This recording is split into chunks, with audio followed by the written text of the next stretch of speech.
Up next, we need to talk about Randy Orton versus Drew McIntyre because Jelly Roll and Logan Paul got into it on the outside. Drew Yeah. McIntyre was very, very distracted by Jelly Roll for some reason. It cost him the match. RKO, Randy Orton wins.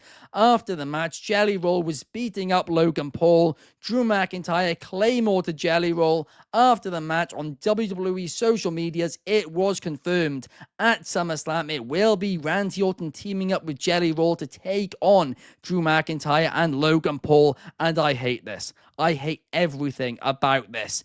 Not even because it's Logan Paul and Jelly Roll in a tag team match. I actually have no issue with that. We've seen celebrity stuff before. I understand it, right? It's good business.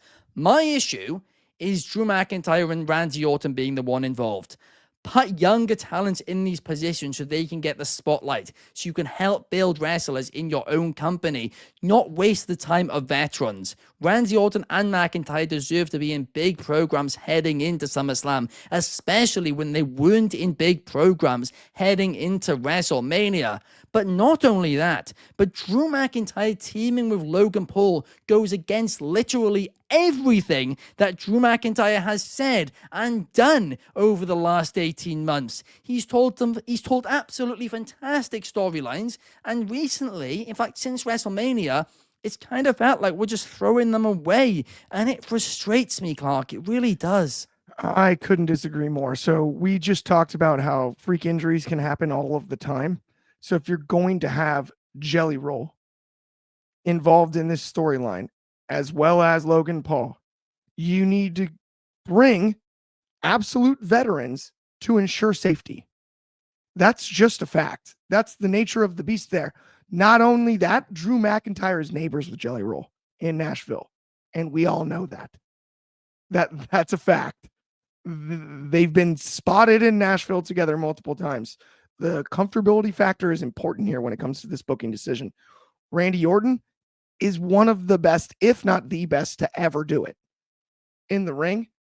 So we'll be just fine when it comes to that. I love this. I love this. You know why? Because we have all these celebrity crossovers all the time.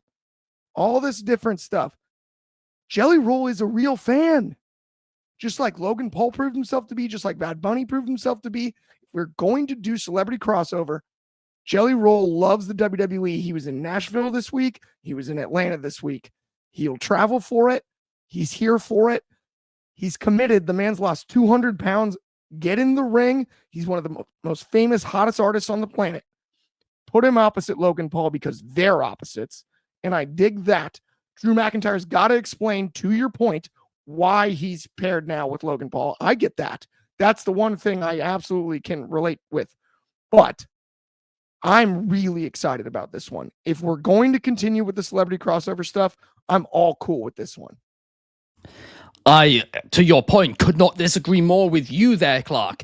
Because let's not act, right, like the young stars on WWE's main roster are inexperienced. They're not. If you put Carmelo Hayes in the position of Drew McIntyre, which is what I would have done, in fact, would have even made sense to still have Randy Orton in it if you really wanted to include him.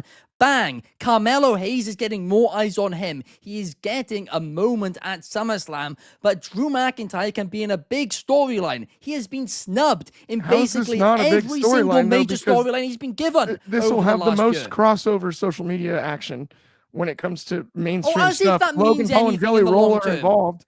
That did How is this not going to have eyeballs Damian Priest, didn't it? Tons for them. What do you mean? How Damian Priest won the world title after he wrestled Bad Bunny? Yeah, because they Judgment Day. That was like 2 years later. Oh, because of Judgment Day. Now it's we got qualifiers. It was more because of Judgment Day than it was because of Bad Bunny, right? And even then, there was a better link. I like Damian Priest there. He's a younger star.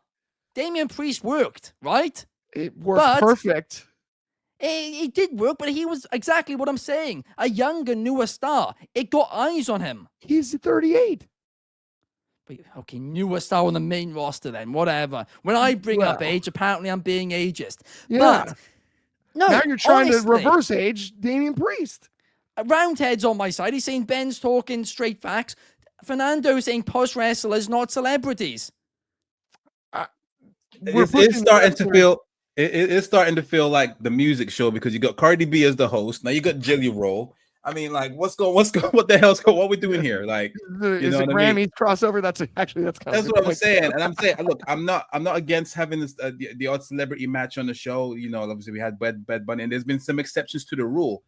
But as much as you could be a fan all you want, I don't buy you trying to you all of a sudden, you know, Jelly Roll, who used to be flipping the size of a flipping mansion, and now it's because he's lost weight. What, he wants to take on Drew McIntyre? Like, give me a break, bro. Like, his come on. His name is after a donut.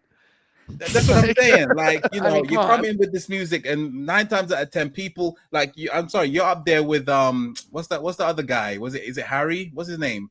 What's the other one? He performed at the Royal Rumble and no one cared for his performance. Hardy, that was a bad booking. That was bad. That was not. No one cares about your stuff. Like, you know, I have my TV on mute whenever you perform. Like, as much as I know he's a good guy. You know, he's he's one of the biggest artists out there. But you're not a Bad Bunny. Like my secretary said, not everyone can be Bad Bunny. And you know, I agree. It's not. I don't even hate the idea of seeing it, right? But if you're going to do it, you have to benefit, you know, future talent or something. Put Carmelo Hayes in that situation. Drew McIntyre has been just a guy to help other guys for way too long. Even giving him that world title at WrestleMania, you gave him his moment for what, 5 seconds? And then it was Damian Priest's moment. Yeah. Also, that thing with Randy Orton when, you know, after the King of the Ring, after he lost, and you see him seething and, you know, looking like, you know, oh shit, there's that heel turn coming. And now he's resorting to this being like part of a celebrity match. Like, what's going on with that little thing with Cody? Like, something's got to give. Like, it's just weird to just, yeah, I agree with you. Like, I feel bad for Orton and McIntyre in this situation. They've been, you know, but hey, them's the breaks. It's unfortunate.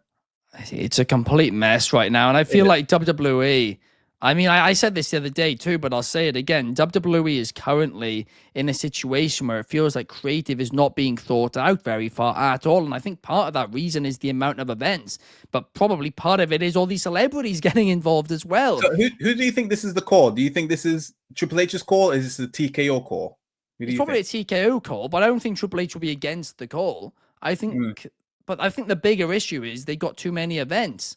Yeah, and because of that, now it's going off topic a bit, but it is bothering me. Overset. Oh my god! Literally, I think oversaturation is just how to describe WWE right now.